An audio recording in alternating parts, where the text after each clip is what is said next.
Are you ready? Are you ready? Let's go! Do you have absolute certainty on how you go from hello to yes on what you're looking for? Sean is a master. He teaches. It's not just about sharing the formula with you.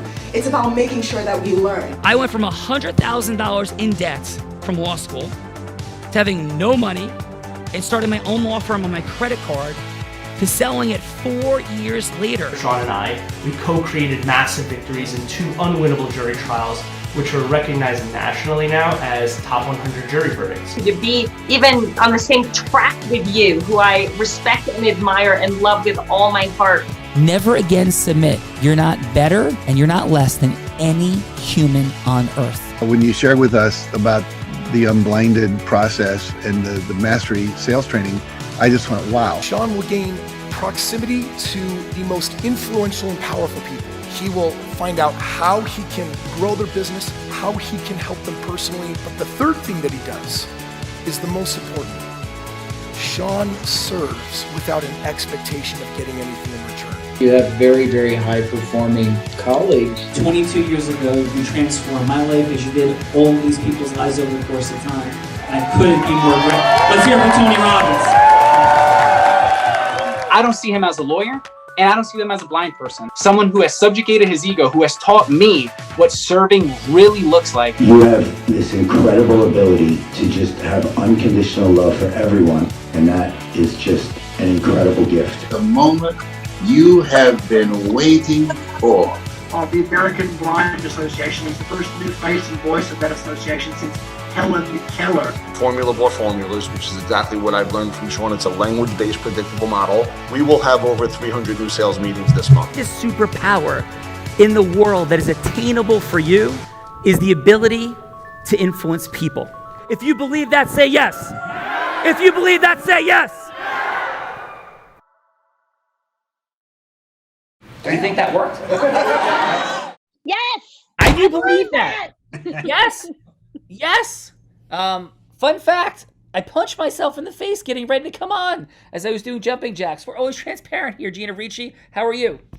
I am wonderful. Thank you, Sean Callie. I'm sorry to hear you might be have a bruise on your face. Yes. But all good. Minor punch. So what's cooking, Gina? Well, Sean, what is cooking here? Could you tell us what we're all doing here today on this beautiful, thankful Thursday? Yes, absolutely. So we're getting together. I mean, we could be having a cup of coffee. We could be grabbing lunch. Those things take even more time, and maybe they'd be worthwhile, but we get to meet some really cool people, hang out and talk about the heart of influence and the superpower that it is to create the marketing, selling, managing, leading, recruiting, fundraising, for profit, not for profit that we seek. So it's like, hello, like what's up? Because 25 years ago, I realized working for one of New Jersey's most prestigious law firms, 6 months out of law school, that I knew absolutely nothing, even though I graduated from an Ivy League school and law school with honors, that I knew nothing about how the world of business actually worked. So we play with that here, but not pitch, hook, close, heart-centered influence, what to do with it. And I know we got some extraordinary leaders here in the world, and we like to connect some people, have them meet each other and see what's up, and a little bit of fun energy as we have, I don't know, trial lawyer folks, bar association folks, and other extraordinary people. So Gina, who, besides my co-host that's here, maybe she'll get upset if I don't introduce her. I think I'll do that. This woman started selling crafts on her front lawn as an 8-year-old. 8 years old, entrepreneur. She knew more about business at 8 than I did at 27. That is an absolute fact. She progressed to being a top income earner in a very challenging space, network marketing, at the ripe young age of 19. And then, when she became 24, she became the #1 business broker in the state of Nevada in a male-dominated industry, became #1, first woman ever to do it, top business broker in Nevada, youngest person ever to do it at 24 at the same time. And now she travels around the world speaking at events. We might be headed to Belgium and Tomorrowland. I'm not even sure what that is, but it's sort of like, Burning Man meets Europe or something. And then, we raised $2.6 million a couple weeks ago on a stage in Utah, and they would have been happy with $200,000, an incredible event of Chris Crohn's. And so what she's doing in this world is truly extraordinary. P.S. She might have coached and trained every business in 2019 that she touched into doubling their sales. My co-host, my boss, the one, the only Bella Verita. Let's welcome Bella.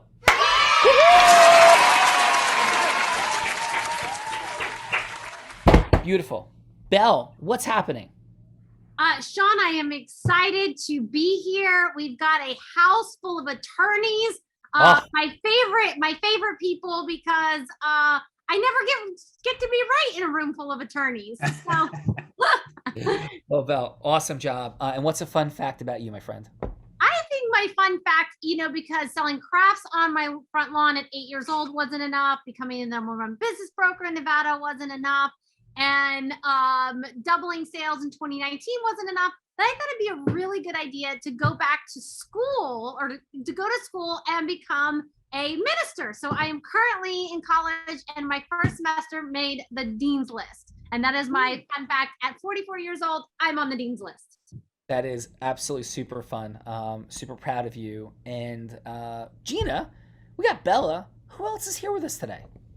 Joining us from Mantaloking today, just got to his beach house, but he's from Upper Saddle River. He's the founding partner of Lynch Law Firm, president of the New Jersey Association for Justice, which is New Jersey trial lawyers organization with more than 2,700 members. And he's a super lawyer in New Jersey Magazine every year since 2008, as well as one of Bergen's top lawyers in 201 Magazine. Let's all please welcome Jim Lynch to the Heart of Influence. Jim, gotta love somebody who is on the Bergen County to Jersey Shore run regularly. Welcome to the party, and thank you for your leadership in the world and all you do to bring justice. Thanks, Sean. Appreciate that. Yeah, thanks, Jim. And Upper Saddle River goes to what? Northern Highlands High School? Is that the? That is correct. Although my son went to Don Bosco, I had two of my daughters went to IHA, two went to Highlands. And that's it. Five. Awesome. So the Iron Men and the Blue Eagles, is it, for IHA? That is correct. What did I tell you guys? I was telling them before you got on. You knew every high school mascot in New Jersey. Yep. The Iron Men and the Blue Eagles. That's awesome. Welcome to the party. And can we ask this? What's a fun fact about you, though, Jim? Something would be like, Jim, no way. So, all right. How about I've been playing softball in the Hohokus Saddle River Softball League for 25 years, and I've been captaining a team there for 25 years. So, Sean, I know you were into baseball back in the day, and I play softball. I always loved baseball, and I still play softball. But awesome. I'm not afraid to dive for the ball at age 57, which I probably shouldn't. Jim's rocking the house. And Jim, where'd you go to high school? What's that? Where did you go to high school? I went to Don Bosco also. You did? So yeah, I played baseball for Don Bosco, yeah. And do we know that Paul Criscuolo, who's also here today, went to Don Bosco as well? Was that discussed or not discussed? It was discussed. Yeah, yes. Awesome. We absolutely bonded for a couple of minutes over that fact. Yeah. So I got to ask this question then, as Jim being a Bosco alum, what is present for you around Greg Toll no longer being the coach at Bosco? So is that for me or for Paul? No, for you, Jim. Yeah. So the year Greg Toll left, there was a big controversy with a bunch of boys that I know very well not getting into Don Bosco that year, and I was very close to the controversy when he left and went over to Bergen Catholic, and the boys that are actually here with me in this house today are the boys that were involved in that very issue with Greg Toll. So that's amazing. Yeah. Interesting, but very interesting. So we'll happily leave it there. But, it's a long story. Yeah, Jim, thank you for being here. And what's your, in the leadership that you take in the world, what's the mission, the vision, the purpose? Like, what's happening? So, well, the leadership I take at NJAJ, I mean, but that is separate from my, leadership in my law firm and my life. But, at NJAJ, which is our New Jersey Trial Lawyer Association, we do a lot for trial lawyers in New Jersey and consumers in New Jersey. And a lot of what we do we do a lot of fundraising. I go down to Trenton and I testify in favor of pending legislation that might help consumers, things of that nature. We do a lot of that and get involved with issues in the judiciary. We write friend of the court briefs, amicus briefs on issues. I'm going to argue one in front of our Supreme Court not too long from now. So we do a lot of that. And then obviously in my personal law firm practice, I'm a trial lawyer. I'm our head trial lawyer. I try a lot of cases, although in the pandemic, I've only taken one verdict, and it was just this June 15th. I've had one case go to verdict since the pandemic started, which for me in my career, that's not often. So that's it. And as a leader at home, I have 5 kids. So who are my life, and I spend as much time. They're older now, in high school, and 2 are in college, and one's graduated. But they're very important to me, and that's what I do. Well, brother, extraordinary life. Thank you for everything that you do, and we wish you the best going before the Supreme Court. And we have a little bit of fun today. Yeah, appreciate that. Appreciate you. Gina. Next up from Jersey City, New Jersey, you got it. He's a St. Peter's Prep alum. He's also a Hofstra Law School alum, Chief Diversity, Equity, and Inclusion Officer, President-elect at the Garden State Bar Association, immediate past chair of Minorities in the Profession section of the New Jersey State Bar, and past chair of the Diversity Committee, Diversity Fellow with the American Bar Association. Let's all please welcome Mr. James Lewis to the Heart of Influence.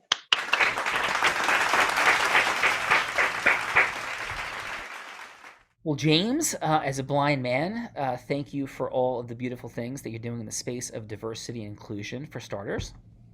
Thank you. I appreciate it. Thank you for having me. Yeah, thank you. And what's on your heart about it? What's your mission, vision, purpose in the world? I'm hearing clear intentionality. And what's that about? So I think we actually touched on a bit of it already. So I'm a St. Peter's guy. I had a great experience there. Jersey City is probably one of the most diverse places in the world, right? And so being in those spaces and those collective experiences, I think really fed me and helped me believe in how the work that I'm doing now. So I've had an opportunity for other people to kind of grow and lead in that space and help me with those visions, including folks, frankly, from the organization that Jim's leading. And so, I'm just looking to how I can collaborate, how I can help grow, how I can help be a leader, and learn myself, frankly, in terms of all the things that are happening in the diversity, equity, and inclusion space. Awesome, brother. So Margaret Haig Hospital may or may not have been the place that both Gina Ricci and I were born in. So I was born in Jersey City. Wonderful to hear that. And may I ask, what year did you graduate St. Peter's? 2004 is when I came out of St. Peter's Front. I ran track there, I played volleyball there, and I ran cross country when I was there too. And so, despite their best efforts in diversity, not too many Black kids from Jersey City playing volleyball in 2004, probably not now either. So, that kind of work and being the one or the first was kind of my experience in that space, and unfortunately happens in the legal arena often. So I think those are the things that, interest me. How can we create more opportunity? Well, James, thank you for that, for sure.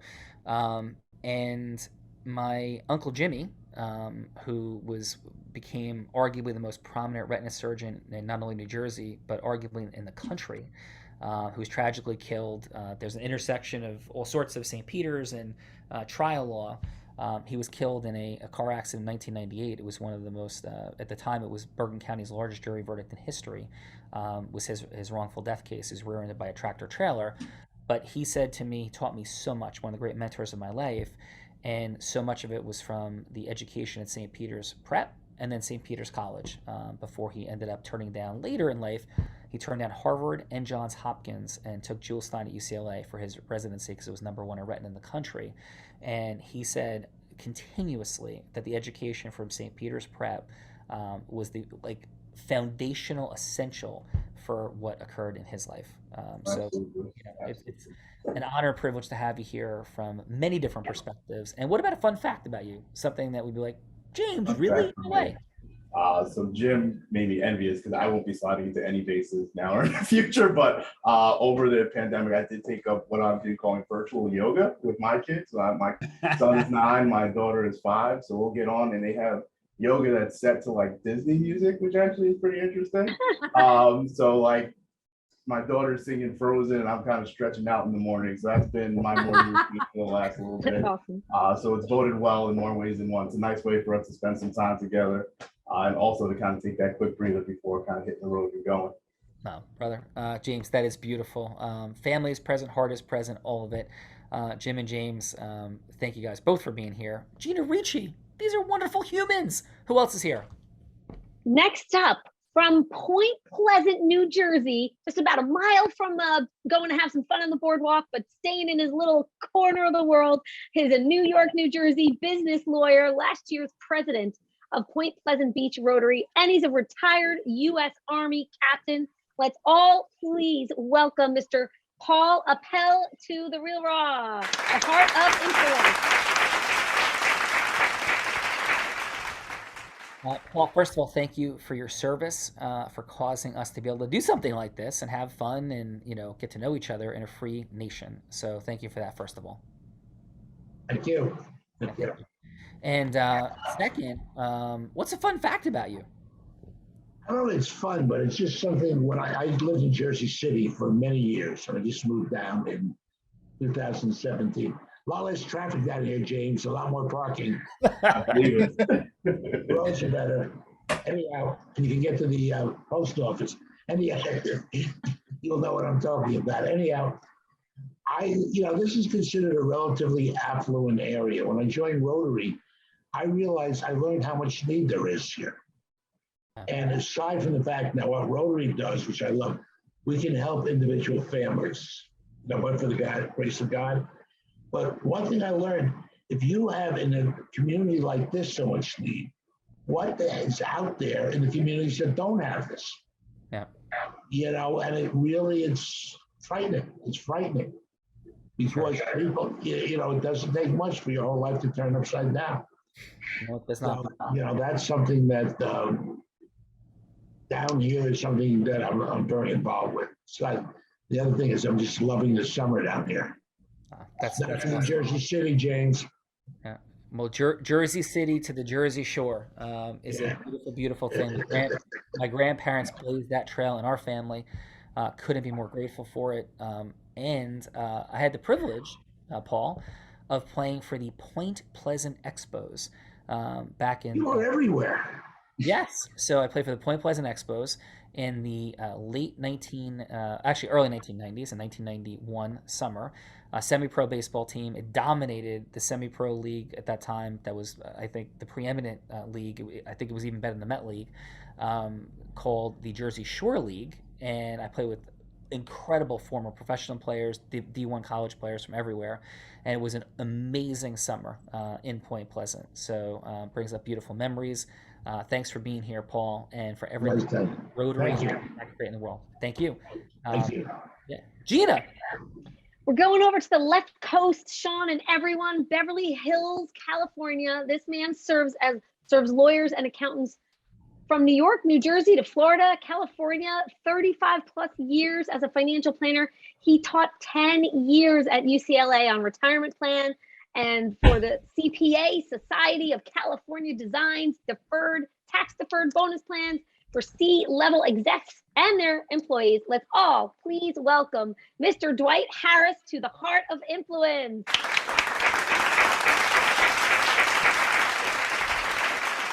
This is the most bizarre day of serendipity in every direction. So Dwight, first of all, thank you for being here.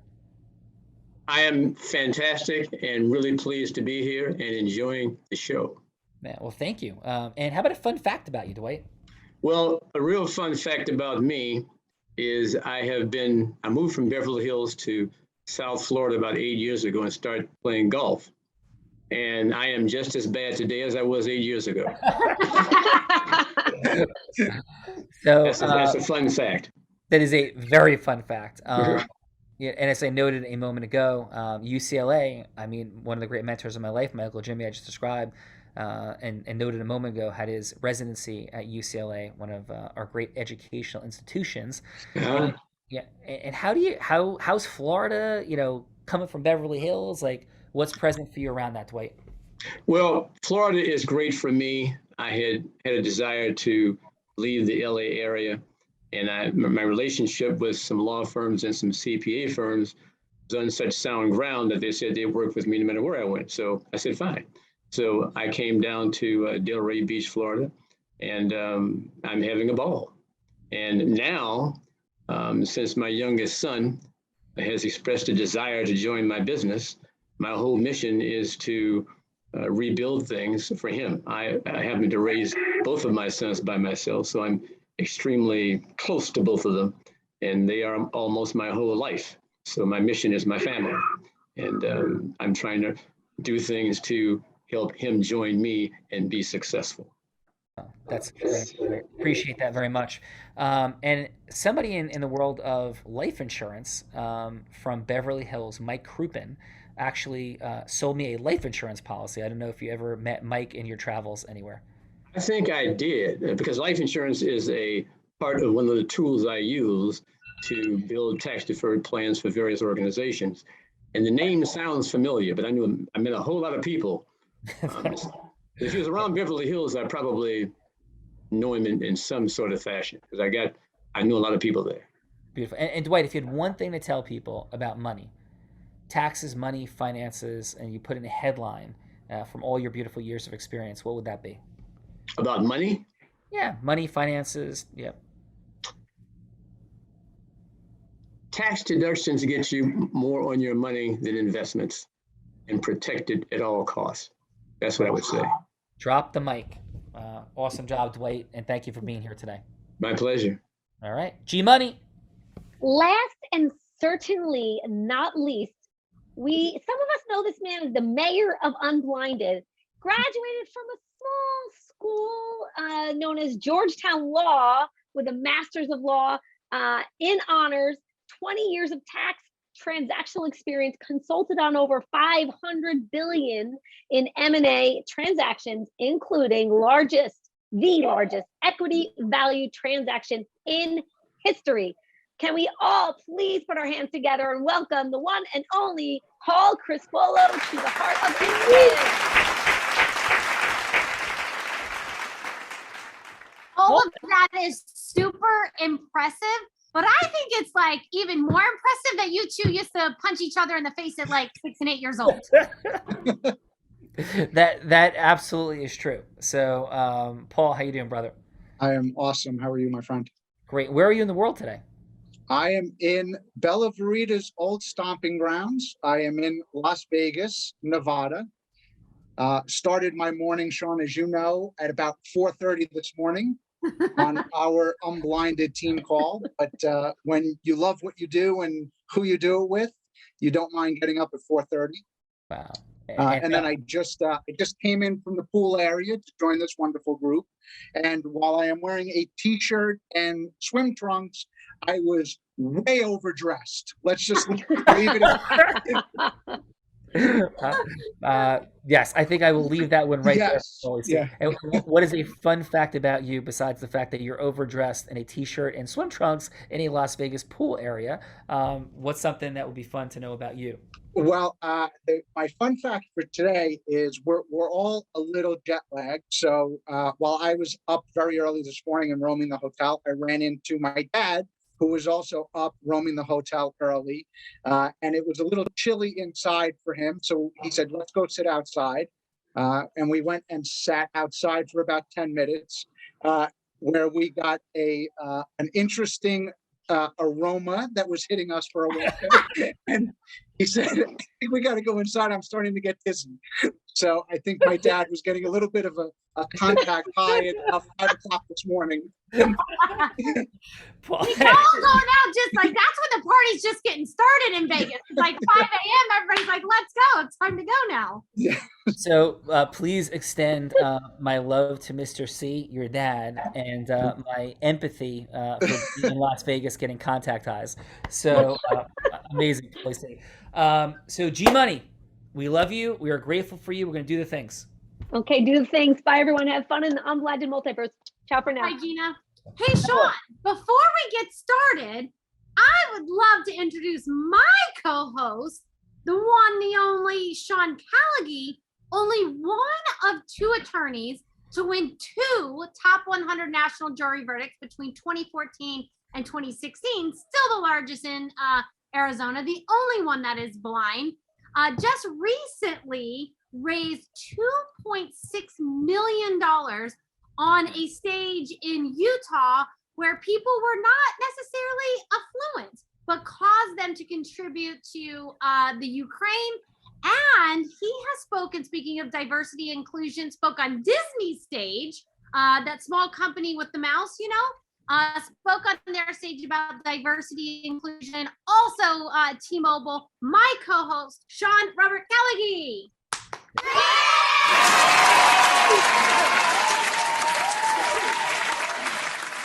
And that sounded like the explosive Mouseketeers that are actually still here. No, thanks, Bill. And you know what we stand for in the world is that influence is in fact a superpower. And James, Jim, Paul, Dwight, Paul, clearly are present to that. And how do we up-level that? How do we create micro distinctions that make the biggest differences in the world, in our marketing, our selling, our managing, our leading, our recruiting, our fundraising for profit, not for profit?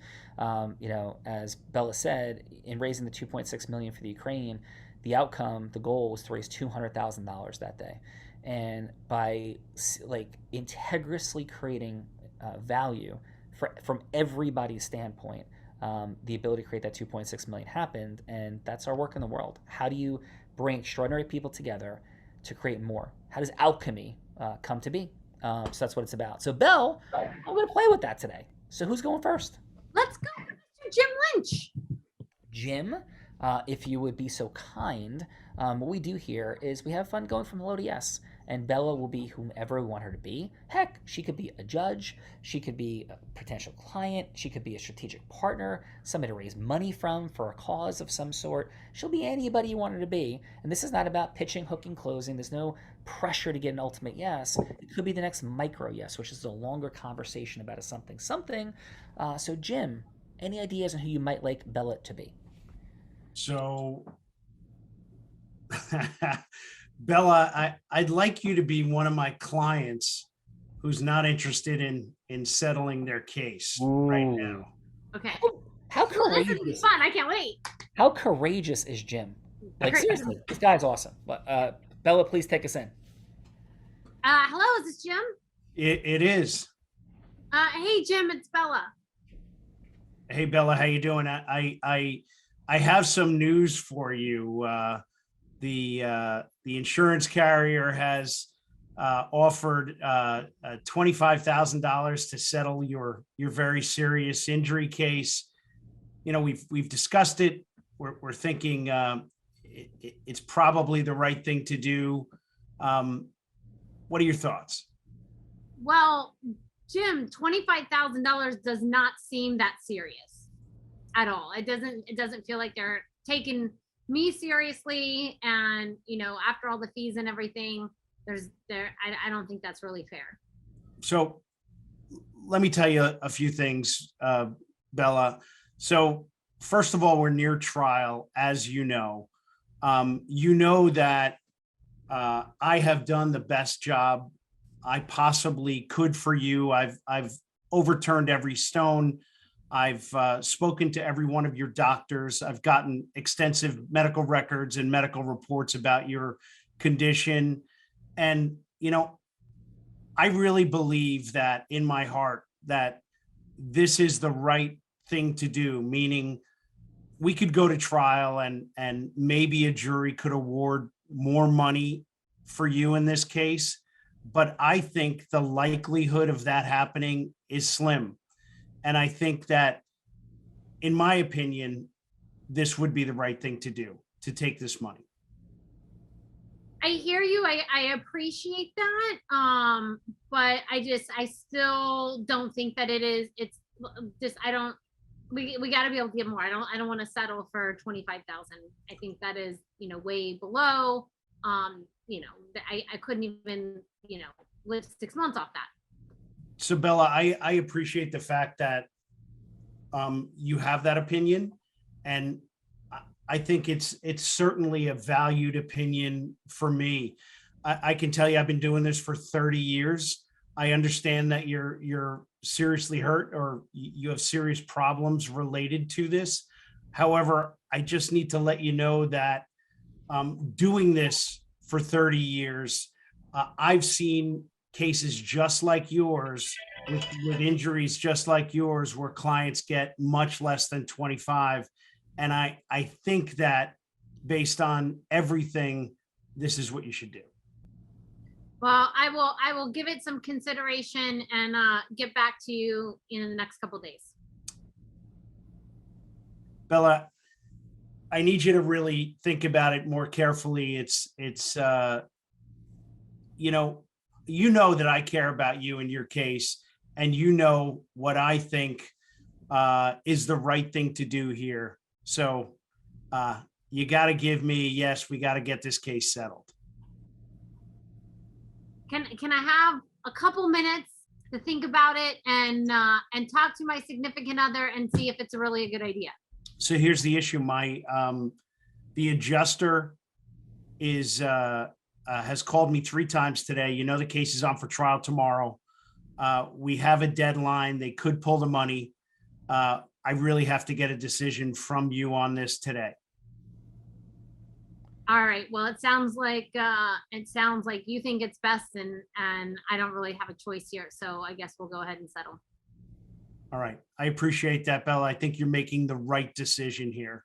So I'll let the court know right away. Thank you. Oh, he was tough, Sean.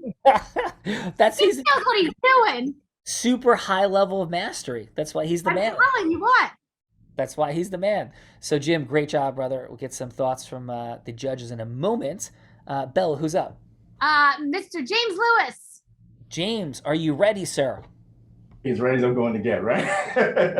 Who would you like Bella to be, James? Sure. So in giving this some thought, I was sharing that growing the membership for my bar association is something that I'm interested in. And obviously with lawyers, time constraints is not really the number one responsibility, and I just don't have the time.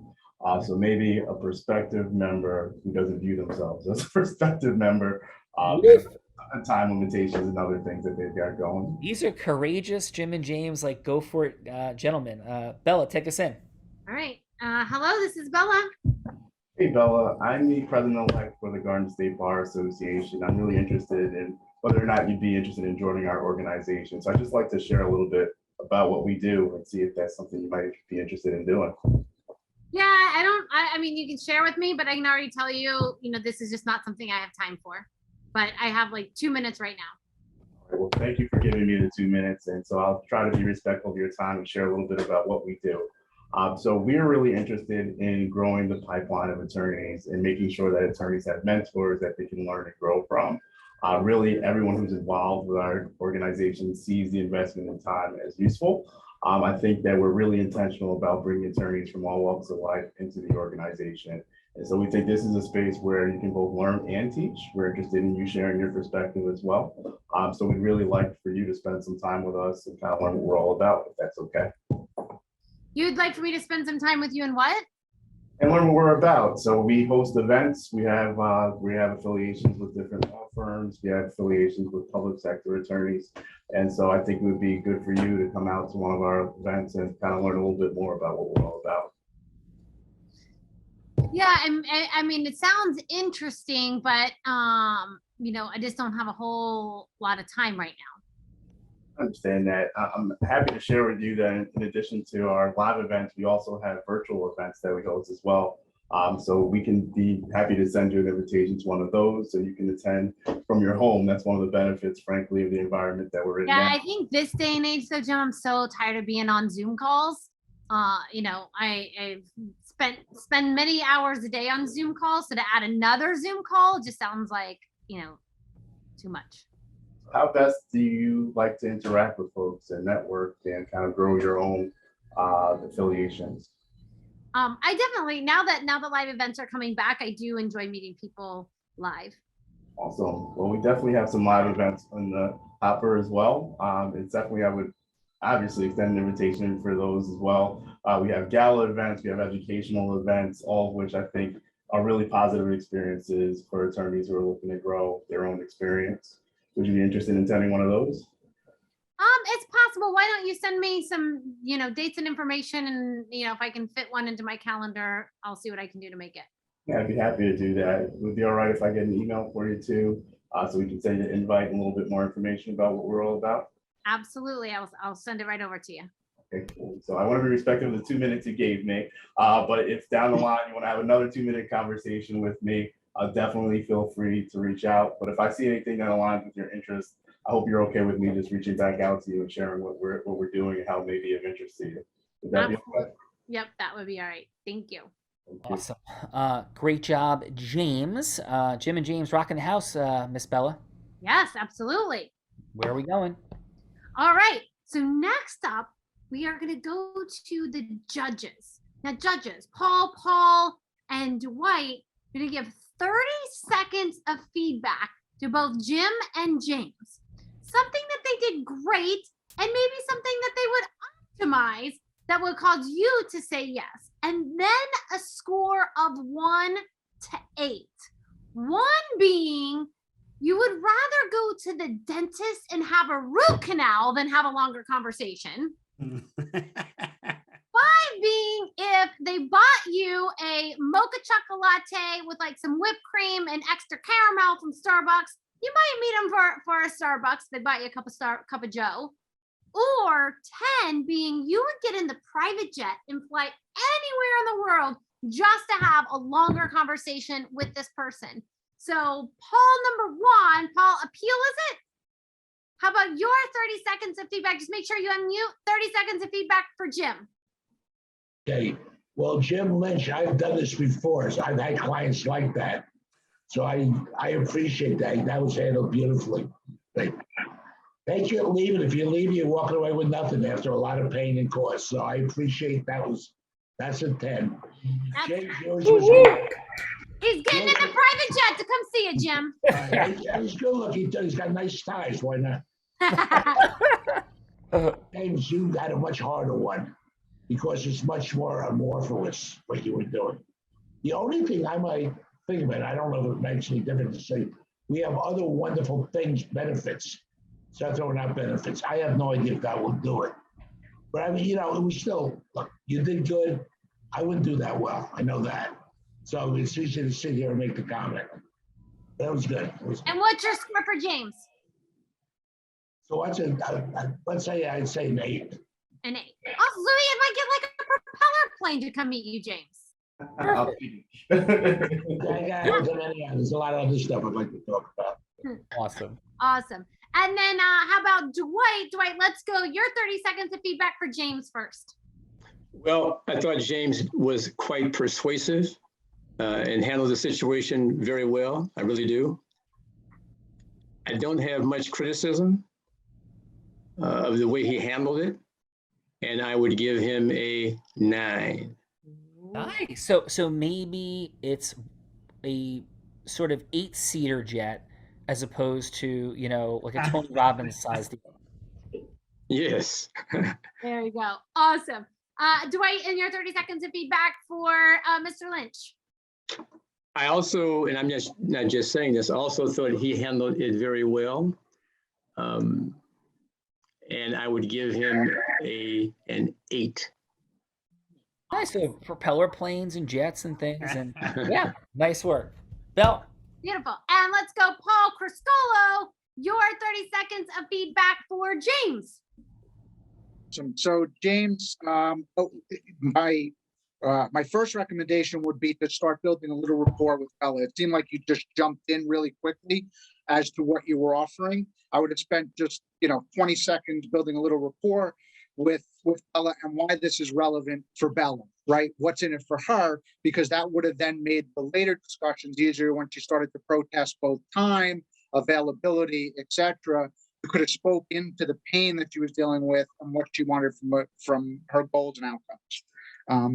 So I would have spent a little time on that. What I think you did really good is responding to Bella's first objection regarding time in that and not being able to go to events. You know, you said we have Zoom available as well. So you gave her other options. So I think your response to that was great. I had James at an For James is 8.6. 8.6. Nice.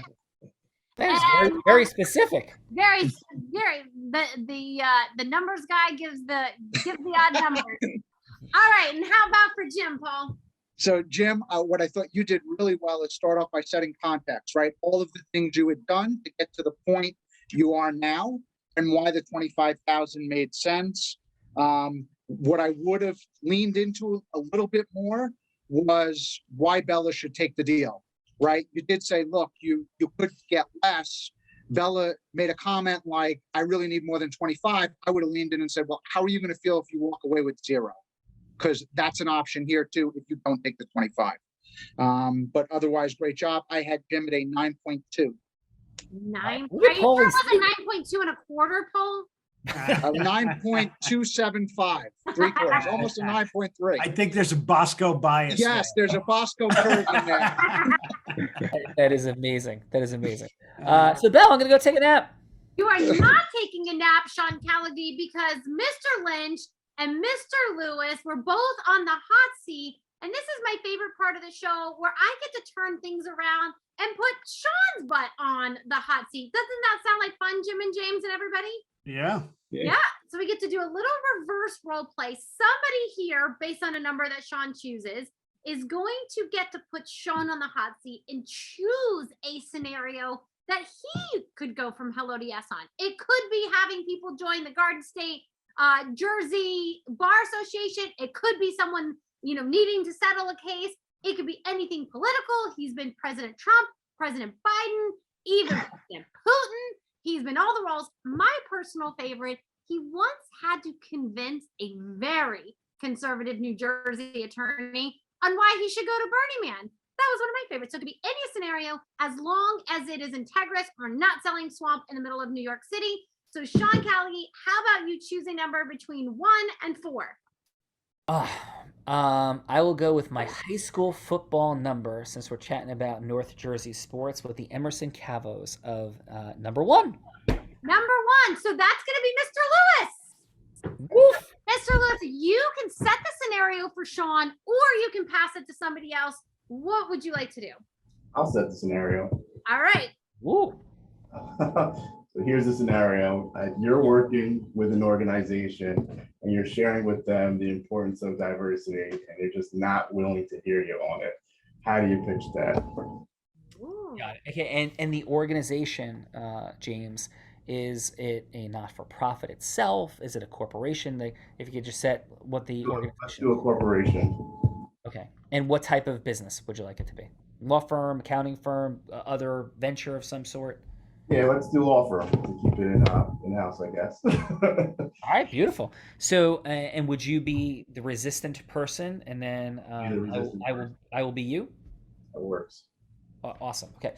So, and how about I'll be James, and let's make you Joe. That works. Okay. So, hey Joe, again, thanks for giving me the 3 minutes. I know that it's important to see where we go from here in a longer meeting and context. But can I ask you this, Joe? I know you've not seen some of the dynamics around diversity and inclusion and their relevance. And I wouldn't even say relevance, but just the prioritization at this point. So can I ask you, Joe, why did you take this 3-minute conversation, which I'm grateful for, but why'd you take it in the first place? I just wanted to hear you out. I mean, I have strong thoughts about this, but I am open to at least listening for a little bit about what you've got to say on this. Yeah, and could you tell me the strong thoughts? I mean, I think I've heard them a bit, but give me a couple headlines. I mean, we're running a successful organization. I don't understand the need for change. We've been doing well just the way we've been doing for quite some time. And so, things come and go. And so I don't want to be involving myself with things that don't impact the way that we've been successful for so long. Yeah, and thank you for that. And can I ask you a question? I'm going to keep to our time, but can I ask you a quick question, Joe? Of course. What's the ultimate reason you're doing this? You've been successful, the organization is successful. I don't think money is a primary driver for you anymore at this point. Why do you continue to work as hard as you do? Like, if it was 150 years from now and you had the privilege of knowing it was your last day on earth, what would you want said about you? Like, what's the purpose of what you continue to build and do here? Really about legacy building, about the excellence that we develop here. It's about really having the best in market for the services that we provide. That's really our bottom line and what drives us every day. I think it's going to drive me until my last day. Yeah, and I get that, but why? Like, what's the why behind excellence? What's the why behind growth? Truly, like, what moves you about it? Clearly, you're passionate. Your certainty is, enormous. You're a great leader, obviously, but why? Why growth? Why excellence? It's also what we're about here. I think that really we want people to know that when they come into our doors that they're going to be provided for, they're going to be cared for, and we're going to march them to the best result that we possibly can get them. Well, beautiful. I appreciate that. Well, in our final minute or so, would it be okay if I shared a couple quick thoughts? Of course. Yeah. So one of the greatest challenges we have is even beginning to assemble a context for anything. So we say words like excellence. We say words like legacy. And they all mean slightly different things to slightly different people. And one of the things that I learned a while ago, and I truly believe it, is that we all speak a different language, just slightly. No matter if we all speak English, we actually speak a different language within English, depending upon how we use words. So the words diversity and inclusion, for some, resonate magically. For some are sort of anti-virtue signalers for political positioning. And so if I could just share this at the outset, when I use the words diversity and inclusion, we are talking about excellence. We are talking about acceleration. And because of a myriad of circumstances and dynamics, excellence in the legal profession and many other fields has been limited. It's been limited in gender. It's been limited in ethnicity, race. It's been limited in terms of people with disabilities. And unfortunately, this entire conversation, I believe, has been tinged for many in a false framing of limitation, of everybody gets a trophy, of trying to limit capitalism and acceleration. And quite frankly, Joe, I believe if you gave me 30 minutes of your time to lay out a proposal, I would be able to show you how concepts of diversity and inclusion, when looked at in the deepest light, actually cause economics to rise, not fall. That's hard to believe. But if any of that resonates about, and by the way, and people feel better. So, and because people feel better, better things happen, but also there's access to talent pools in intentional ways that create an acceleration of ideas and innovations to cause more excellence. And as a footnote, legally, there's more and more challenges, and this is risk factors, when diversity and inclusion doesn't become a part of the conversation. And I don't believe that this is an optimal dynamic of acceleration, but a lot of folks in the employment litigation space lean heavily into moving against businesses that don't act for diversity and inclusion. Now, I don't think that's the reason to do it, because I think that there's true capitalistic reasons too, but there's also risk mitigation dynamics that are very, very real. So if any of that resonates at all, I'd love to have a conversation with you, and I think you'd see some things that potentially you haven't seen yet, because a lot of times people from the diversity and inclusion space attack and tell you all the reasons that you're wrong for not hearing them. I don't want to do that. I think that it's understandable, your resistance and your concerns, but we sit down, I think I will enlighten you with some things that you may not have thought you're going to see. And if I don't tell everybody in the world I'm full of it, that's not a come on. legit. Give us the time, and we're going to show you something. I think it makes a ton of sense. How does that resonate or not for you, Joe? That works. We can talk for half an hour. I'm okay with that. Awesome. All right. Out of roll, James. How'd I do as James? That was great. That was great. Fantastic. I think, you spoke to what lawyers are interested in, right? That prophylactic component of, there's a risk assessment that you're doing every day. I think that really resonates with attorneys. But that's not the end all be all. That's something greater than that, but that's obviously a component of things as well. I think it was great. I also like the questions. Can I ask you a question? Do you mind if I give you a minute to discuss this with you? If I give you a thought on this, I think that extending the invitation before you do it, I think is a really effective approach for these really complex issues. So that's exactly how I would have approached it. So. All right. Well, thank you, James. And again, thank you for being here and doing an extraordinary job today.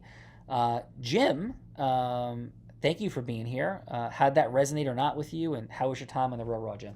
So I thought that pitch was really good, Sean. I did like the fact that you started it out with questions, and then you use the information you got in the questions to make the pitch a little more personal. I thought it was really good. And my time today was great. I enjoyed meeting everyone on the show, and hopefully, maybe James and I can talk at one point about our organizations. I know that's something James had mentioned earlier, and maybe anyone else we can get together at some point and chat about life or business. That would be awesome. And so thanks so much for being here today, Jim. You did a wonderful job for sure. And it's clear why you and James have the level of success you do, the leadership that you do in this state, in this world, and in your businesses. So thank you very much. Appreciate that. Thank you. Paul, thanks for being here. Anybody from the great city of Jersey is an extraordinary human in all of your ways. So Paul, again, thank you. And how was your time with us? If you're talking to me, it's been great. It's really, really informative. I love the idea of asking the right question. It's all about the questions, right? The answers come if you get the right questions. Answers are simple. And you ask great questions, and that's really a good insight. Ask people questions. Well, thank you. And may I ask you one other great question? Sure. Yeah. Have you been to Jenkinson's in Point Pleasant? Oh yeah. They have a couple of nice drinks there. Nice. You get some extra rum in the drink. That makes it all worthwhile. All right. And which way do you go? Like, sausage, peppers, and onions? Do you go pizza? Oh man, that's stuff. Yeah. The sausages are good. So when you can get to the counter, it's a little crowded there. Absolutely. Jesus controls the boardwalk now. He's bought the other place out too. It's crazy. He owns pretty much the whole boardwalk now. Yes. And of course, we watch the fireworks by Jenkinson on the 4th of July, et cetera, et cetera. It's a beautiful place. And for those that are not from New Jersey, I think, it's difficult to understand the unique dynamic and relationship that people in New Jersey have with the summer, the shore, and all the beautiful things. A lot of that's present today. So, Paul, thank you for being here. And thank you, Sean. I appreciate it. Thank you. Yeah, and Dwight, coming from the left coast and down to the south of Florida, thank you for being here and for your beautiful shares and your beautiful insight about tax deduction, money, and saving being even more important and chasing the investment rise. I love that. Warren Buffett says, never lose money. Best thing. So, my friend, how was your time with us today, Dwight? It was informative, it was educational, and above all, it was fun. I enjoyed it quite a bit. Hope to do it again. We appreciate you for sure, and would love that. And Paulie C, how was your time with us? Thank you so much for being here from Vegas. I hope your dad's not contact high. And I gotta go find him and see what's happening out there. But my time was awesome. I, despite being on vacation, was told that we had a wonderful collection of humans today, and certainly that did not disappoint. So thank you all for being here. Oh, thank you, Paul, and thank you for something about you, Sean, and Unblinded. If one of our team members in the middle of their family vacation will get up at 4:30 in the morning to have a call with you, and we'll show up for an hour show, that really says a lot. I'm just saying. And it said, thank you, Bella, thank you. And it says a ton about that man. So Paulie C is the ultimate team player, without a doubt. So thank you, Paulie C. Thank you, everyone.